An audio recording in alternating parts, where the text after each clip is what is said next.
Welcome to the Naturally Healthy Pets podcast. Let's get to it.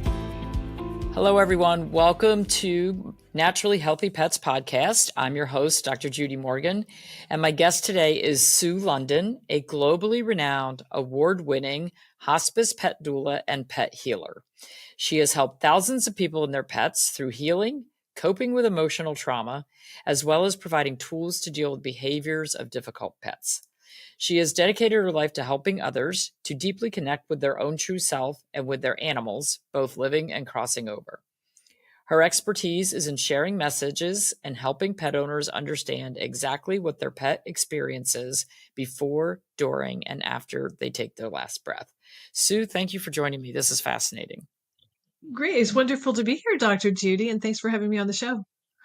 Okay. So you say that you are a hospice pet doula. I just read a book about a human death doula, which was amazing. I didn't know there was such a thing. So what do you do as a hospice pet doula? Okay. So from my own experience of dying twice myself, I help the pet owner understand what is going to happen to their pet and that, what they're going to experience and kind of prepare the pet owner for what the journey is going to be and to assure them that their pets are going to be okay and share my story of crossing over to give them kind of an example of how beautiful heaven is. That's the first thing, to prepare them. So then what happens is sometimes, if someone has a pet that's like ready to cross, it's an emergency, they'll reach out to me. And then I'm either on the phone with them while it's happening, or we're talking through text, or, whatever we have to do to make that work, we'll communicate. So it's up to there. Sometimes if someone's alone, they just want me on, like listening on the phone. So if they have to say, help, what's happening? What's, Charlie feeling, that kind of thing, then I'm there. So what is happening at that point is I'm feeling in me physically, emotionally, mentally, and spiritually exactly what the pet is feeling.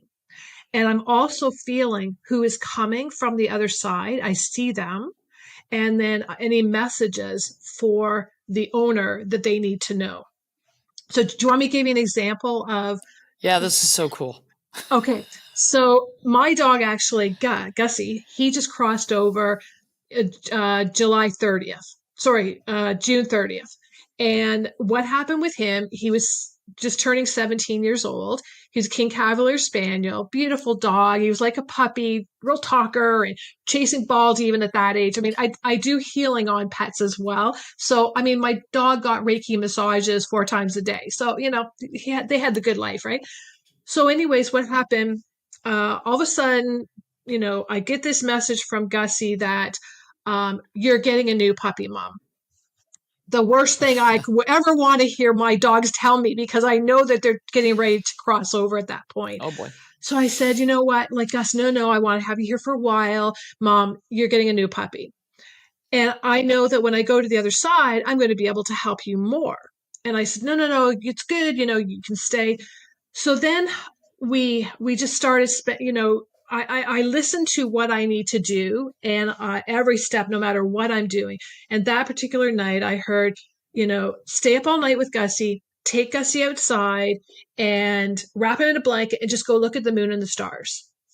And so while we were out there, he was telling me, I love you, Mom. And, we don't have much time together as we are at this time and place. It's going to change. So I knew, because I was feeling it. Our other dog was sniffing him a lot over the couple of weeks.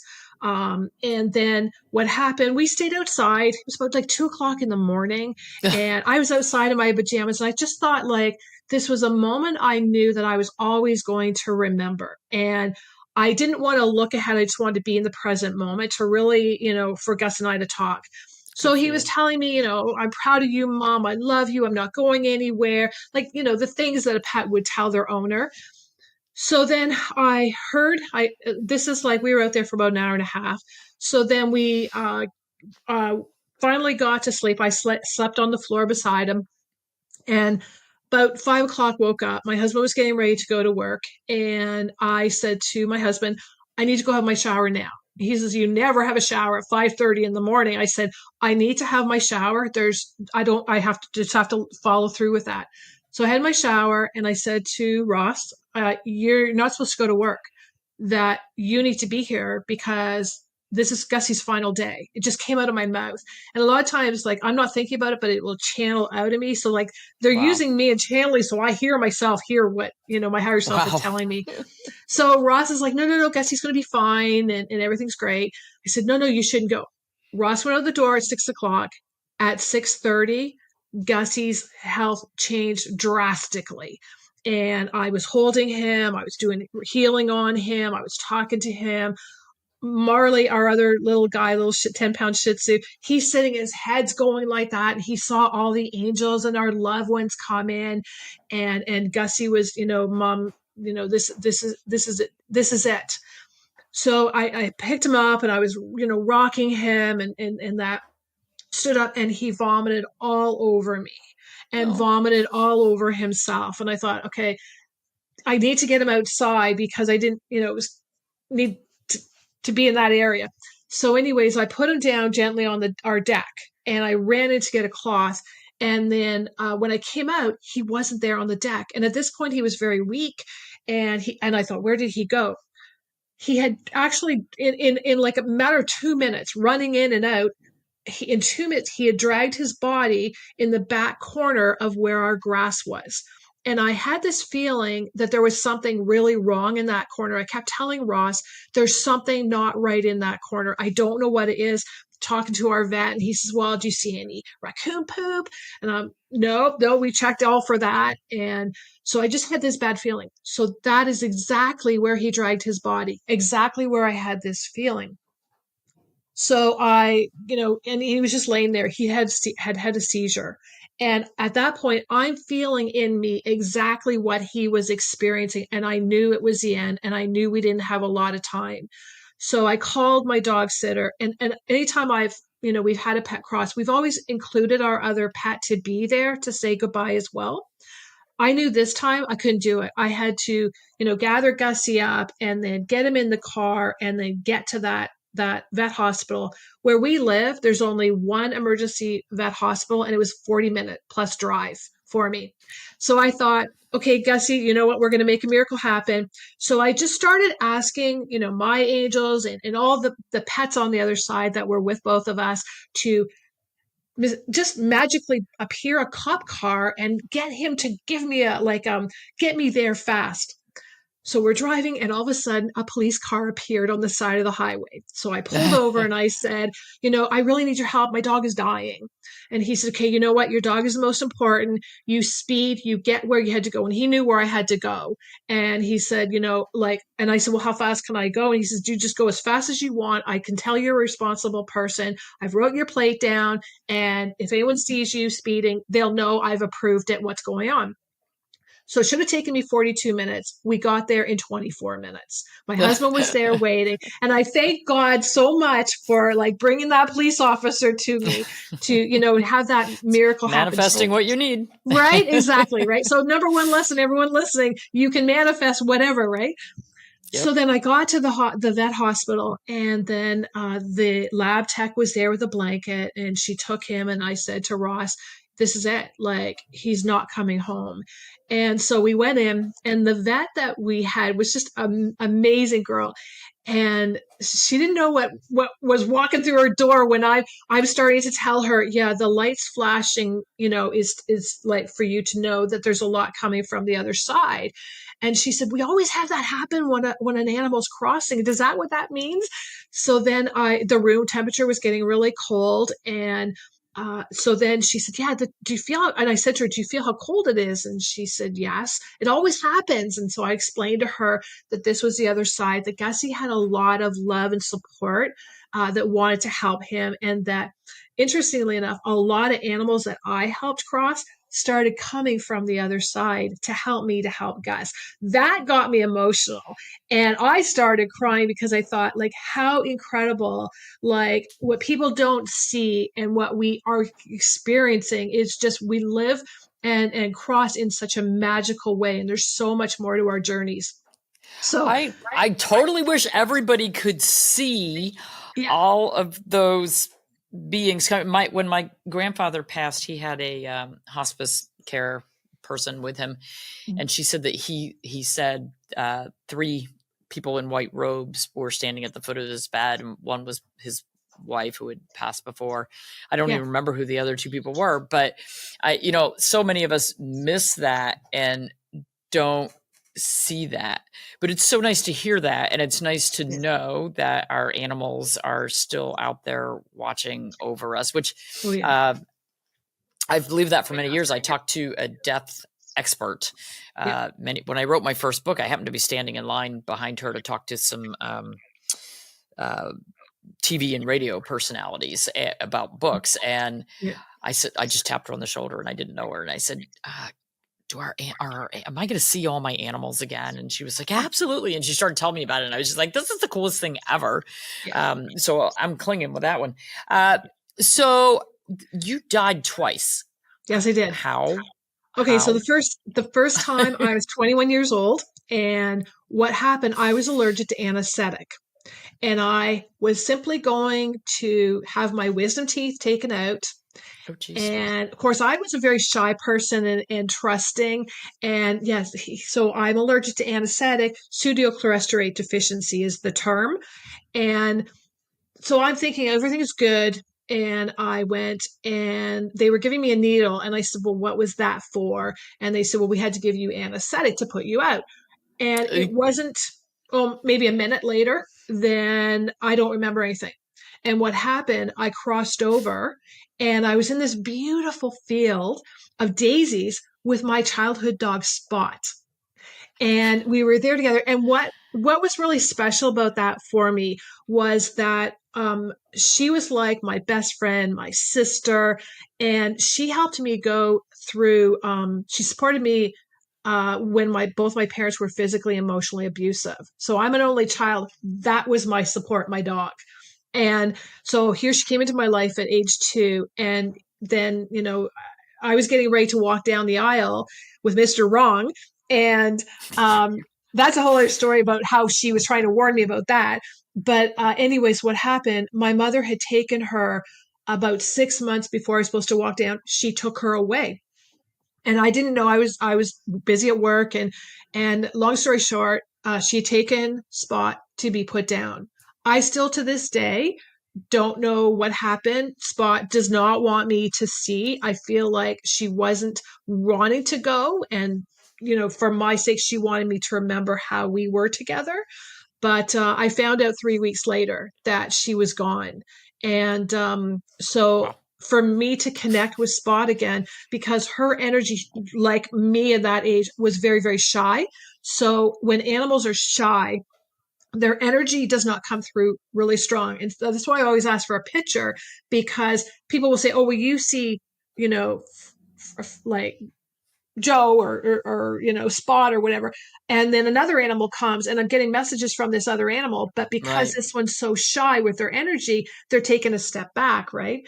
So Spot, now she's coming. Right. So Spot came to me, and she's like, I've never left you, Susie. And I've always been here. I'm so proud of you. And I told you he was wrong for you. And cause she used to bite his ankles, and she never bit anybody but my ex. Right. So what happened, I was there, I don't know how long. I just remember it was just this place of joy and love. And it was like the world had stopped, and I was just focused on my dog, and we were connected again. And there was butterflies. The sky was this beautiful blue, and all this, as far as you could see, was this field of daisies. It was incredible. So that is so amazing. Right? I'm going to interrupt you right there. Yes. We're going to take a break to hear from our sponsors. When we come back, we'll finish this up, and we'll hear about time number 2, because how many people do that? We'll be right back. Canine hospice and palliative care is gaining popularity as dog lovers realize how impactful hands-on care can be as our pets age. 2 experts in this field, Dr. Judy Morgan and Michelle Allen, created a course for the dedicated pet lover or pet professional called An Integrative Approach to Hospice and Palliative Care for Dogs. Dr. Judy covers the integrative veterinary medicine aspect of hospice, and Michelle tackles the real-life experiences and care expertise. The combination of these 2 skill sets created the best one-stop resource for gaining knowledge on dog hospice. And as a thank you to our podcast listeners, use code PODCAST21 for 30% off all hospice and palliative care courses at drjudyu.com. Don't wait. Get started today learning how to support dogs when they need you most. Welcome back. You're listening to Dr. Judy Morgan's Naturally Healthy Pets, and my guest today is Sue London, who is a hospice pet doula. Just amazing stories. So we heard about her first death experience, and her childhood dog Spot helped her through that. So what was the second? So that was at age 21. Holy cow. Yeah. What was the second one? Okay, so the second one was at that time I was in a place in my life. I was age 34, and I had been diagnosed a few years earlier at the age of 26, actually, with Crohn's disease. Stress, no surprise, right? Right. And anyways, I did go on to heal the disease. So everyone knows magic can happen again. Miracles happen. I went on to heal that disease. But before that happened, what happened when I was 34, it was August 30th. And I remember waking up and I had this funny feeling in my midriff, but I couldn't explain it. And I had gone through 18 surgeries at that point, up until that point. So I knew what feeling meant what, right? And so anyways, I went to the hospital and they said that I had a torn muscle, go home, rest, and you'll be fine. Oh boy. So 4 hours later, I couldn't breathe. I couldn't move. It was a mess. And so I was taken back to the hospital, sat in the waiting room for 4 hours, and I collapsed on the floor. They took me in and they said, "Oh, we made a mistake. Your intestine just burst. And who do you want to say goodbye to?" So I asked for my dog, Rocky. Rocky was a dog that I got 8 months before I was diagnosed with Crohn's disease. He was my pet therapist. And, when I'd have pain, he'd lick my face and, really help me and, just working his magic. So what happened, I remember saying, I want Rocky, but it didn't make sense because I only have 30 minutes to live and we were an hour away from where we had to go. Jeez. But that's how much I was so connected with my animals, more to my animals than to people, right? So then what happened, the first thing I remember is I'm laying in this bed and all these doctors were around me and nurses, and they were all in their blues, the green, their right. coats. Hospital scrubs. I saw the doctors in the white coats and they were stressing and getting anxious and they were running around, they were yelling. And I thought, this is really weird. Why are people acting so strange? And I found that my body started getting less pain. Now my intestine just burst. That's a really painful thing. But what was happening, my body was getting lighter and I wasn't feeling the pain. So then I was feeling myself, and I didn't know it was my soul, but I felt myself coming up off the table and looking down at these people. And I thought, boy, they're really stressed. I don't know how they can live that way. And that's where my focus was. And then I felt myself going higher and higher, but it was like I was in an elevator going up. I guess that's the best way to explain it. And then I was going up, I was hearing, what would you have done differently? And I was, thinking, and I thought that's really weird, but I wouldn't have done anything different. I always told people I loved them. I always told everyone I appreciated them when that time was there. I always treated it all my life like it was the last time I was going to see that person. I didn't understand why, but I still do this because I think it's important to do that. So I had no regrets. So then what happened, I was going higher, and I was really starting to see how my body was so light. There was no pain in my body for the first time in such a long time. I felt this love like I'd never, ever experienced before. And this support and I just felt like I was wrapped in angel wings, and this love was incredible. And I remember thinking that this is somewhere wherever I am, I want to stay because my husband, the Mr. Wrong, was abusive as well. And so he was never around. I would later learn that he had a girlfriend for 14 of our 16-year marriage. And here I am, in and out of hospitals. And what kind of mom am I? Because I've got Crohn's disease, and that's not a great disease to have if you're going through it. And to take my kids for a walk, couldn't do that because I always needed to be near a washroom, right? And so I remember, I'm staying. This is great wherever I am. This is awesome. So then I got to a point where I looked in front of me, like my eyes kind of open, and it was like a different, I was going in a different scene, and I saw all this white fog, and I saw like black shapes, and I couldn't understand because it was really confusing for me with all the feelings I was having and seeing and trying to Right. figure out what was happening. And this feeling was getting stronger. I'm staying. Then all of a sudden, I saw this being walk forward, and it was my grandpa Buck. And my grandpa Buck was my best friend.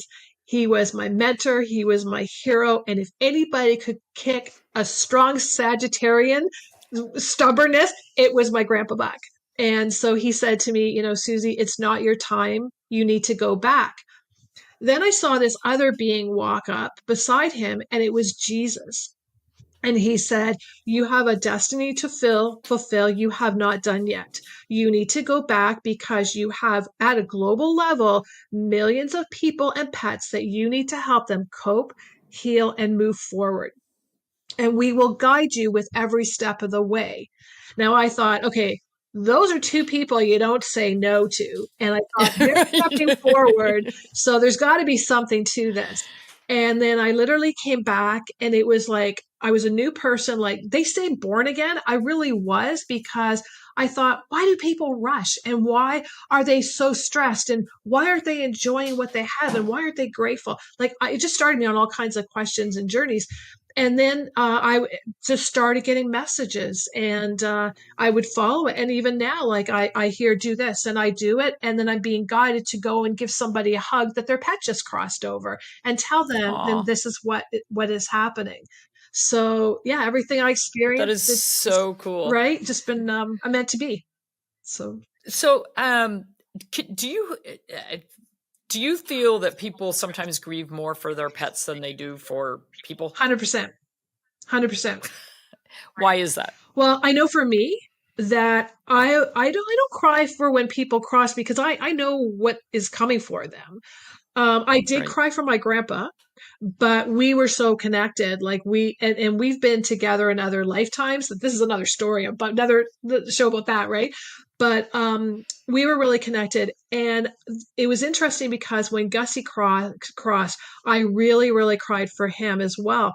And I thought, why am I crying so much? I do this every day. And I even saw Gussy's soul come out of his body, join all the people, the pets that were there, and the three angels. They were playing harps, and it was just beautiful, like his crossing. And I knew there was something more to this. And we had been together for 10 lifetimes. But to answer your question, animals give us unconditional love. No matter where we are, you can always be guaranteed they're going to love us. They're going to support us. And for some people, that's all they have. And I know for me, like I always say to my husband, if the dogs come first, the dogs come first. And when I'm doing a talk, my husband keeps saying he's so low on the totem pole. It's true. It's true. Like, no, honey, you're fine. Yeah. Well, it's funny. I was doing a talk once, and I was saying, Rocky didn't cross over till he found his replacement, and that was Ross. So, Ross was kind of annoyed by that for the first long time. And he'd stand, he'd go, yes, I am the dog's replacement.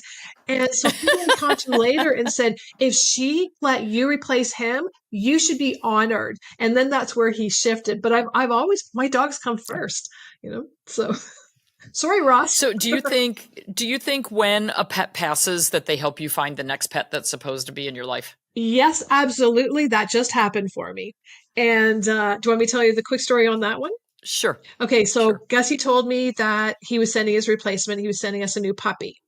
So I'm thinking, okay, well, my schedule's pretty busy, and I don't know if I really have time to, do the puppy training at 8 weeks old and, the whole thing. So Marley really, really grieved. When Gussy crossed, Marley got worse every day. And this will happen to pets, as I'm sure you know yourself, right? And so I had to literally take him everywhere that I went, just because he needed to be with me. I was constantly doing him healing. We'd gone into our local pet store, and the manager said, oh my gosh, like Marley does not look good. And I said, we need to get like Gussy's replacement. Gussy said he was sending a new puppy. You need to help me find him. I'm so busy, and I'm just asking Gussy, put me in the place wherever where it is to get this puppy. So it was 3 weeks, literally 3 weeks. And it took that long because I had to process what I was going through. And I didn't want to, and Gussy knew this, that, you can't really bring a pet in. You got to go through those emotions first to accept and go, yeah, you're part of our family, not comparing, you're not as good as Gus kind of thing. Right. So anyways, what happened, I got a phone call from this pet store manager, and she said, I need you to rescue this little puppy that is a terrible story, and can you come right now? And I said, well, I've got an hour and a half window before and after clients, and I'll be right there. So I went, and she said, what happened? There was a man who had gone to his parents. He was their executor power of attorney. He saw to his horror that his other brother thought he was doing the right thing, got this little puppy, which he thought was a Shih Tzu, got this dog for his parents who have dementia. They forgot they had a dog. He found it in the garage. He didn't know how long it had been there. And so he knew both of them had dementia, and he knew that he needed to get a home for them. And he'd gone into the pet store and said, who do you have? And interestingly, I have a pamphlet that is about my hospice pet doula. It fell off the shelf right at his feet. And so then, there you go. But the manager had said that, only one person with this situation we'll call her right now. I went, we discovered that Buddy had never been in a car. He was 22 months old. He'd never been in a car. He'd never been walked. His diet consisted of rabbit poop and bird poop because they forgot to feed him. Nice. Oops. And so then we had his haircut, and he had a nose, like a big nose. So he's not a Shih Tzu. So we don't know what he no is. Shih Tzu hiding under there. I know, right? So, well, that is so awesome. We are out of time. I could talk to you literally for like a week on this. So we do have a special offer, and she does have a website. It's Ask Sue London. She's on Facebook, Instagram, LinkedIn. And you can schedule an appointment with her at Ask Sue London. And if you are booking a Pet Messages with Healing for a 60-minute consultation, if you use the code SPOT, now I know where that comes from, you'll get $50 off your session. And I think this is amazing. I may be going online to talk to a couple of my kids. So, Sue, thank you for all that you do. This is very important. I love animal communication. I love people who can see what you see. I think it is amazing. I wish I was better at it. And I think, yes, some of us are born with that gift. I think all of us can hone into it a little bit, but some of us are much better than others. Yeah. You are definitely that person. Thank you so much for joining me today. Well, thank you. It's been my pleasure. And thank you for what you're doing, because you're really, having a big impact yourself, right? So I appreciate you for doing that. Working on it. Yeah. Thank you. Thanks for listening to another great Naturally Healthy Pets episode. Be sure to check out the show notes for some helpful links. And if you enjoy the show, please be sure to follow and listen for free on your favorite podcast app. We value your feedback and would love to hear from you on how we're doing. Visit drjudymorgan.com for healthy product recommendations, comprehensive courses, upcoming events, and other fantastic resources. Until next time, keep giving your pet the vibrant life they deserve. The purpose of this podcast is to educate and to inform. It is no substitute for professional care by a veterinarian, licensed nutritionist, or other qualified professional. You're encouraged to do your own research and should not rely on this information as professional medical advice, diagnosis, or treatment. Dr. Judy and her guests express their own views, experience, and conclusions. Dr. Judy Morgan's Naturally Healthy Pets neither endorses or opposes any particular view discussed here.